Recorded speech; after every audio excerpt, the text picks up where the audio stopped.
नमस्कार दोस्तों, स्वागत है आप सभी का। आज की क्लास में हम लोग देखेंगे हिस्ट्री ऑफ इंग्लिश लिटरेचर के नेक्स्ट क्लास में कौन कौन से क्वेश्चंस हैं। चलो शुरुआत कर देते हैं। फिर से बहुत ही इम्पोर्टेंट क्वेश्चंस आपके बीच लेकर के आया हूँ। पहला क्वेश्चन देखते हैं बिना किसी देरी के, ठीक है। Which of the following is the first English tragedy. First English tragedy कौन सी, यानी इंग्लिश लिटरेचर की फर्स्ट ट्रेजेडी कौन है? आप जानते हैं गौरवोडक है, और बहुत इंपॉर्टेंट क्वेश्चन है, इसे भूल मत जाना बिल्कुल भी। गौरवोडक का जो दूसरा नाम है इसे फेरेक्स एंड पोरेक्स भी कहते हैं। फेरेक्स एंड पोरेक्स इसका नाम है, ठीक है। पब्लिकेशन कब हुआ था इसका? तो 1561 में ये पब्लिश हुई थी। एक ट्रेजेडी है। लिखने वाले हैं इसके Thomas Norton and Thomas Sackville. Norton and Sackville, ध्यान रखेंगे, टॉमस नॉर्टन एंड सैकविल। अगला क्वेश्चन देखिए। The Norman conquest of England in the battle of Hasting, बहुत इंपॉर्टेंट घटना है इंग्लिश हिस्ट्री की। Battle of Hasting is an important landmark in the history of English literature.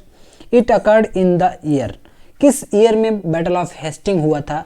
जब William ने, king William ने, जो कि ड्यूक ऑफ नॉर्मेंडी था, उसने इंग्लैंड पर आक्रमण किया था, इन्वेड किया था, उसे बैटल ऑफ हेस्टिंग बोलते हैं। और ये घटना है 1066 की। ऑप्शन ए सही हो जाएगा।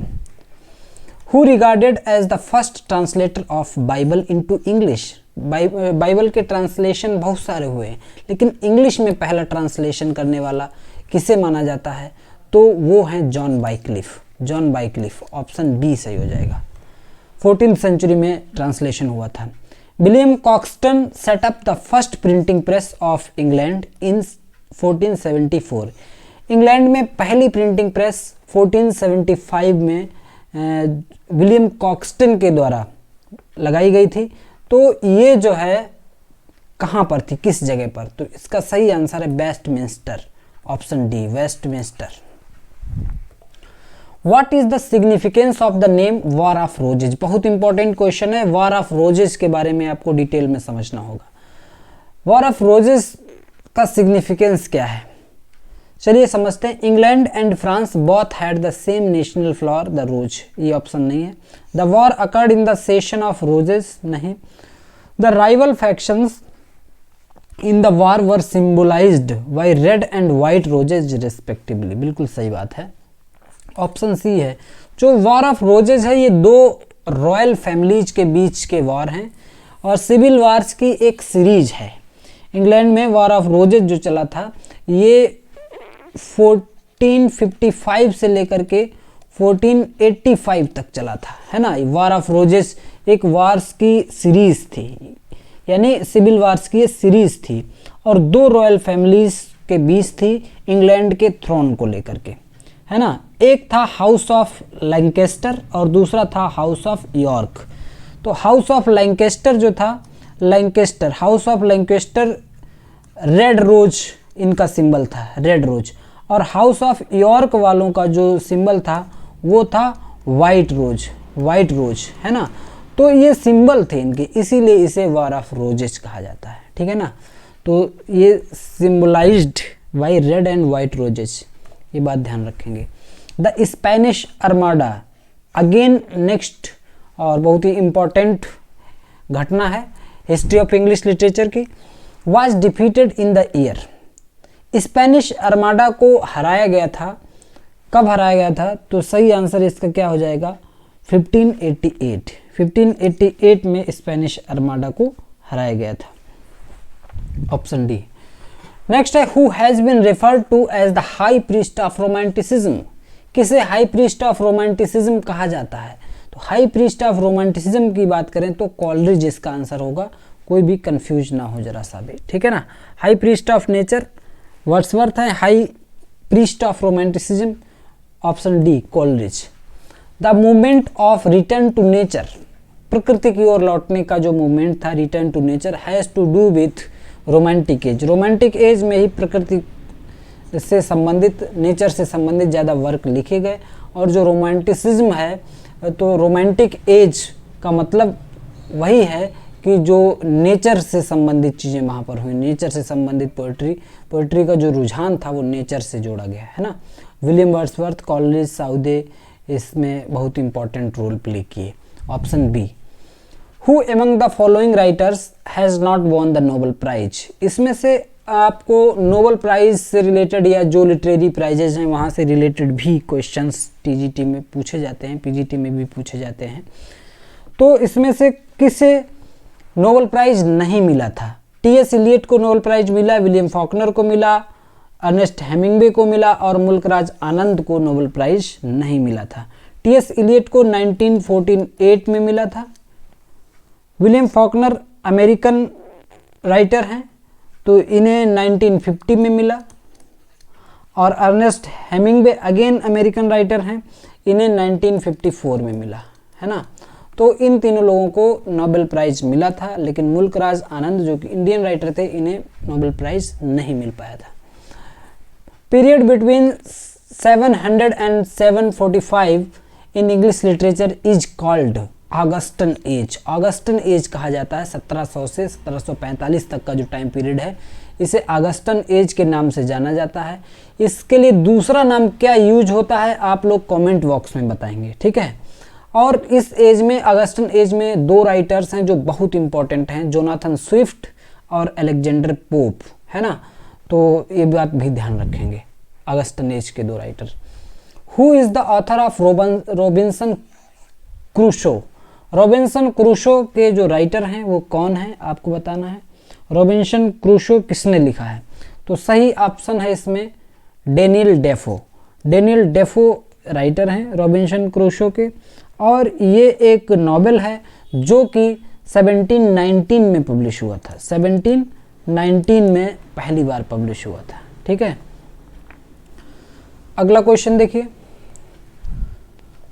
द फादर ऑफ इंग्लिश एशे, बहुत इंपॉर्टेंट क्वेश्चन है। यहाँ पे दो बातें आपको सीखने को मिलेंगी। सबसे पहले आपसे पूछा गया फादर ऑफ इंग्लिश एशे। जब इंग्लिश एशे की बात हो तो वेकन आपका आंसर होगा, और जब केवल कहा जाए फादर ऑफ एशे तो फादर ऑफ एशे, एशे की शुरुआत मोंटेन से हुई थी, एक फ्रेंच राइटर हैं, है ना। लेकिन इंग्लैंड में इंग्लिश में जो एशे लिखने वाले व्यक्ति हैं फादर ऑफ एशे कहा जाता। फादर ऑफ इंग्लिश एशे पूछे तो बेकन आपको आंसर लगाना है, option B. Which of the following poets wrote his finest poetry in the form of the dramatic monologue? Dramatic monologue के रूप में अपनी पोइट्री लिखने वाले व्यक्ति कौन है इसमें से? तो ये हैं Robert browning. Robert browning dramatic monologue के लिए बहुत फेमस व्यक्ति हैं, और रॉबर्ट ब्राउनिंग की जो पोएम्स हैं, मोनोलॉग हैं, वो थोड़ा सा ड्रामेटिक टाइप की होती हैं। ऐसा लग रहा है स्टेज क्राफ्ट का यूज हो रहा हो, कैरेक्टर्स हो उनमें, है ना। इस तरीके से ड्रामेटाइज किया जाता है, पूरी चीज़ों को ऐसा लग रहा है कि सामने दिख रही हैं। तो उसकी वजह एक ये थी कि ब्राउनिंग सबसे पहले ड्रामेटिस्ट बनना ही चाहते थे। इन्होंने ड्रामा में अपना हाथ आजमाया, लेकिन वहाँ पर इन्हें सफलता नहीं मिली, तो फिर ये ड्रामेटिक मोनोलॉग लिखने लगे, ठीक है, ऑप्शन बी। नेक्स्ट है the English novel acquired it's modern form in the, किस सेंचुरी में इंग्लिश नॉवेल को मॉडर्न फॉर्म मिला, जो मॉडर्न रूप है वो मिला? तो उसका सही आंसर है 18th सेंचुरी। 18th सेंचुरी में इंग्लिश नॉवेल को मॉडर्न फॉर्म मिली। नेक्स्ट क्वेश्चन है which of the following writers didn't win the Nobel prize for literature? फिर से टीजीटी 2011 का क्वेश्चन है, नोबेल प्राइज से रिलेटेड क्वेश्चन है। आपको फिर से बता दे रहा हूँ कि जो पुरस्कार है, नोबेल प्राइज हैं, साहित्य अकादमी अवार्ड हैं और जो लिटरेरी अवार्ड हैं, इससे रिलेटेड एक क्वेश्चन आपको मिलता है, तो आप बहुत ध्यान दें इस टॉपिक पर भी। तो which of the following writers didn't win the Nobel prize for literature? तो जॉर्ज बर्नार्ड शॉ को मिला था, जॉन गॉल्सवर्दी को भी नोबेल प्राइज मिला, विलियम बटलर ईट्स को भी मिला, जेम्स जॉयस को नोबेल प्राइज नहीं मिला था।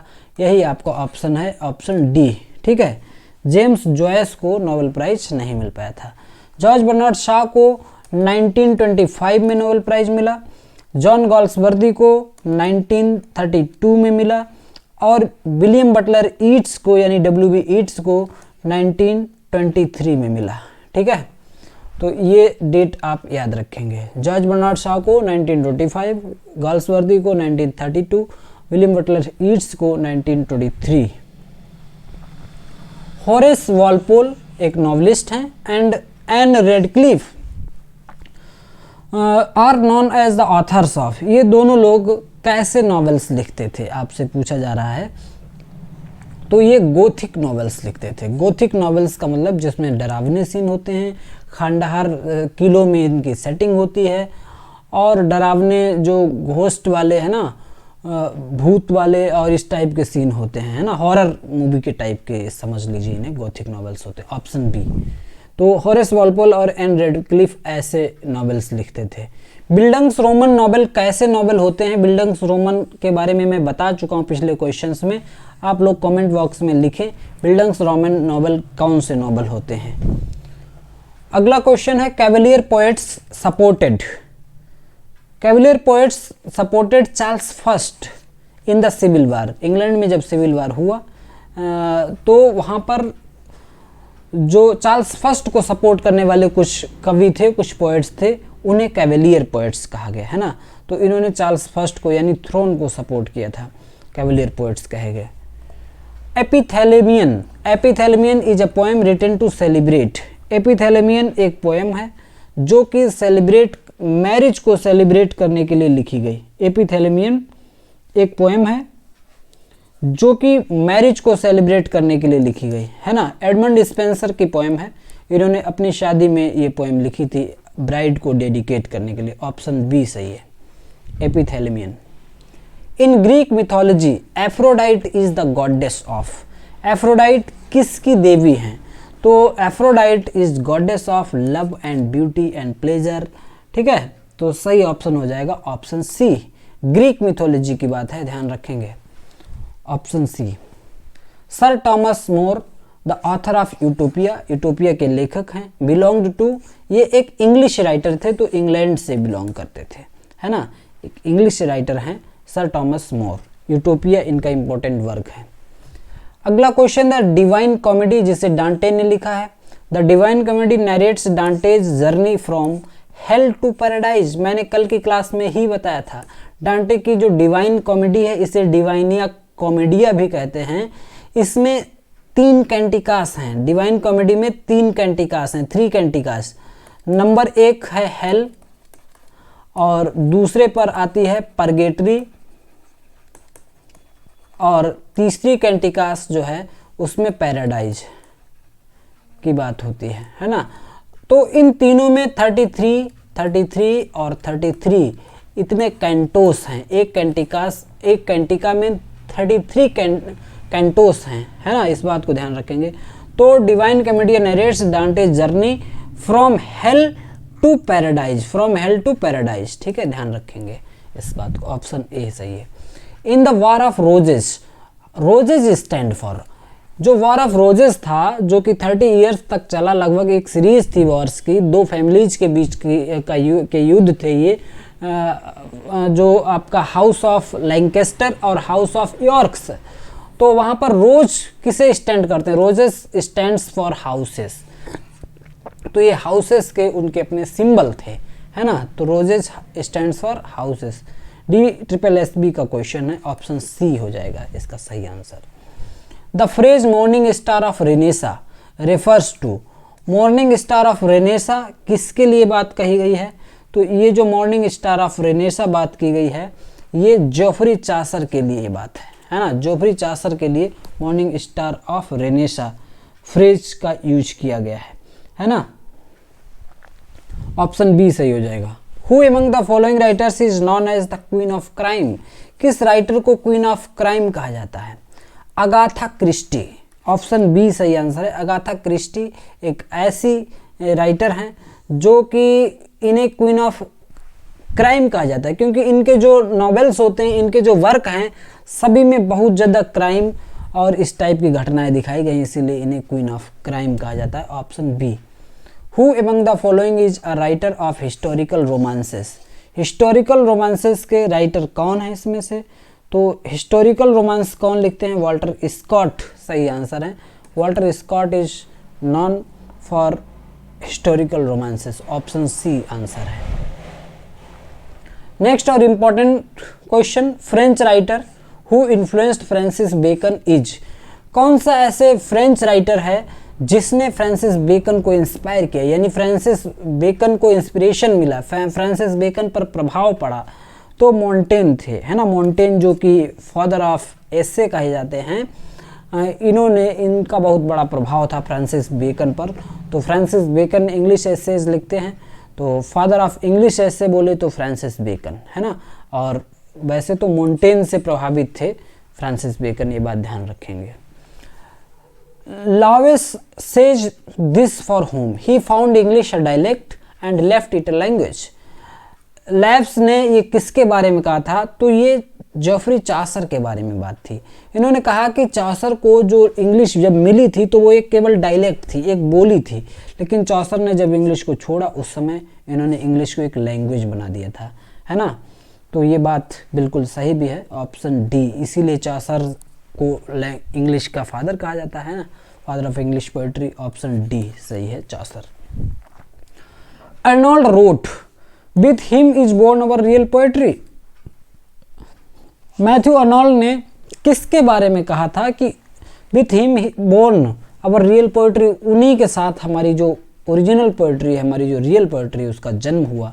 The word him refers to, किसके लिए ये वर्ड हिम रेफर किया गया यहाँ पर, तो ये जो हिम वर्ड है यहाँ पर मिल्टन के लिए भी नहीं है, वर्ड्सवर्थ के लिए भी नहीं है, और आपके विलियम शेक्सपियर के लिए भी नहीं है, और ये वर्ड है चासर के लिए। ऑप्शन यहाँ पे आपका सही हो जाएगा डी, इसमें से कोई नहीं है, नन ऑफ देम, लेकिन सही आंसर क्या है आपका, चासर इसका सही आंसर है। वैसे तो मैथ्यू अर्नोल्ड चासर की राइटिंग से खुश नहीं रहते थे, बहुत ज़्यादा क्रिटिसाइज किया है इन्होंने चासर की राइटिंग्स को, क्योंकि मैथ्यू अर्नोल्ड ढूंढते हैं सीरियसनेस, ये उसी पोएट्री को सही मानते हैं जिसमें हाई सीरियसनेस पाई जाए, है ना।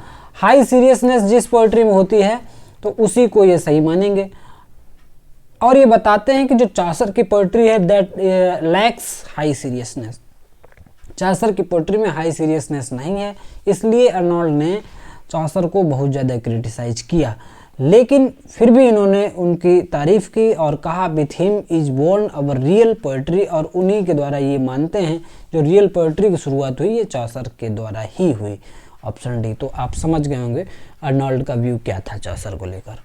Who quoted these lines about tragedy, tragedy के बारे में ये लाइन किसने कही है, the plot then is the principal and soul of tragedy, जो प्लॉट है वो मुख्य है और ट्रेजेडी के लिए सोल है, and character holds the second place, और जो कैरेक्टर आता है वो दूसरे स्थान पर रहता है ना। तो ये बात एरिस्टोटल ने कही है अपने वर्क पोएटिक्स में ट्रेजेडी को लेकर के। ट्रेजेडी की डेफिनेशन में इन्होंने प्लॉट को ज़्यादा इंपॉर्टेंट बताया है, कैरेक्टर को सेकेंडरी रखा है। इन्होंने कहा सबसे पहले प्लॉट है तभी ट्रेजेडी हो सकती है, कैरेक्टर तो बाद की बात है, सेकंड स्थान दिया इन्होंने कैरेक्टर को, ठीक है। Who set the style for modern English pros, modern English pros के लिए स्टाइल किसने विकसित की, किसने सेट की मॉडर्न इंग्लिश प्रोज के लिए, तो सही आंसर है Swift, Jonathan Swift, option D सही आंसर है इसमें, ऑप्शन डी आपका सही आंसर हो जाएगा। और कुछ बातें इसमें जानने वाली हैं चासर के बारे में। चासर को कहा जाता है father of English poetry, Chaucer को क्या कहा जाता है, father of English poetry.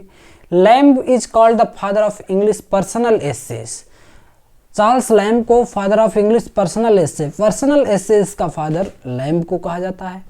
Dryden जो हैं was a dramatist and critic, और स्विफ्ट जो हैं for his satirical prose in Gulliver's Travels and other works is famed to set the style for modern English pros, इन्होंने modern English pros की style set करने का काम किया था, है ना। चलिए अगला क्वेश्चन देखते हैं। Iliad was first translated into English by, Iliad को सबसे पहले ट्रांसलेट किसने किया था इंग्लिश में, तो इसमें क्या सही आंसर हो सकता है, ड्राइडन, पोप, जॉन किंग, और इसमें सही आंसर है डी, नन ऑफ देम। किसी ने भी कोई भी ट्रांसलेशन तो इन लोगों ने भी किया, लेकिन सबसे पहले नंबर पर इंग्लिश में ट्रांसलेशन करने वाले जो व्यक्ति हैं वो जॉर्ज चैपमैन है। कौन है, जॉर्ज चैपमैन, जॉर्ज चैपमैन। इन्होंने 1611 में ट्रांसलेट किया था इलियड को, और उसके बाद में ड्राइडन ने भी किया ट्रांसलेट, लेकिन इन्होंने जॉर्ज चैपमैन के बाद में किया। यानी 1700 में किया। और उसके बाद पोप ने भी ट्रांसलेट किया, पोप ने जो ट्रांसलेशन किया वो किया है 1715 में। तो ये बात आप ध्यान रखेंगे। सबसे पहला इंग्लिश ट्रांसलेशन इलियड का जॉर्ज चैपमैन के द्वारा किया गया था। ठीक है, अगला क्वेश्चन है who possesses the natural simplicity of Wordsworth. कौन ऐसा राइटर है, कौन ऐसा पोएट है जिसमें नेचुरल सिंप्लिसिटी ऑफ वर्ड्सवर्थ की सिंप्लिसिटी मिलती है and the fantasy of Coleridge, Coleridge की फैंटेसी वाला गुण मिलता है and the melody of Keats and Shelley, और कीट्स और शैली में जो मेलोडियस क्वालिटी है वो मेलोडियस क्वालिटी मिलती है, और नैरेटिव विगर ऑफ स्कॉट, और वॉल्टर स्कॉट का नैरेटिव विगर मिलता है। ऐसा कौन से राइटर हैं, कौन से पोएट हैं? तो सही ऑप्शन है आपका अल्फ्रेड टेनिसन। अल्फ्रेड टेनिसन एक ऐसे व्यक्ति हैं जो इन सभी लोगों की क्वालिटीज, इनमें वर्ड्सवर्थ की सिंप्लिसिटी मिलती है, कॉलरिज की फैंटेसी मिलती है, और कीट्स और शैली वाली मेलोडी मिलती है इनकी पोएम्स में, और नैरेटिव स्टाइल एकदम वॉल्टर स्कॉट वाली मिल जाती है। तो अल्फ्रेड लॉर्ड टेनिसन के बारे में ये कोट है, और इसे कहा है W.J. लॉन्ग ने। ठीक है, W.J. लॉन्ग ने ये बात कही है अल्फ्रेड लॉर्ड टेनिसन के बारे में। ठीक है ना, तो आज के सारे क्वेश्चंस हम लोगों ने कंप्लीट कर लिए। अभी नेक्स्ट क्लास भी आपको मिलेगी हिस्ट्री को लेकर के। ठीक है, तो आप लोग सारी क्लासेस को वॉच करें, अच्छे से एंजॉय करें, सीखें। बहुत इंपॉर्टेंट क्वेश्चंस हैं। अगर इसमें से कोई क्वेश्चन एग्ज़ाम से आता है और फिर भी गलत होता है, ये बहुत ज़्यादा बड़ा दुर्भाग्य होगा। तो आप लोग ऐसी गलती ना करें, क्योंकि किसी बुक में क्वेश्चन हज़ारों होते हैं, उसमें से मैं आपके लिए छांट के लाता हूं। तो ये बहुत इंपॉर्टेंट क्वेश्चन है, क्योंकि जब हम लोग पढ़ रहे होते हैं तो पता नहीं चलता है क्या इंपॉर्टेंट है क्या नहीं इंपॉर्टेंट है। मैं वही आपको करके दे रहा हूं, जिससे कि आपका काम आसान होगा। सारी क्लासेस को अच्छे से विधिवत तरीके से वॉच करें, सारे क्वेश्चंस के आंसर आपको पता होने चाहिए एग्ज़ाम तक। अभी आपको एग्ज़ाम के लिए टाइम भी अच्छा खासा मिल गया है ना। तो अच्छे से तैयारी करें, जो भी कमियां थी उन पर काम करें और सफलता पाएं। मिलेंगे अगली क्लास में। Till then keep learning and keep watching. Thank you.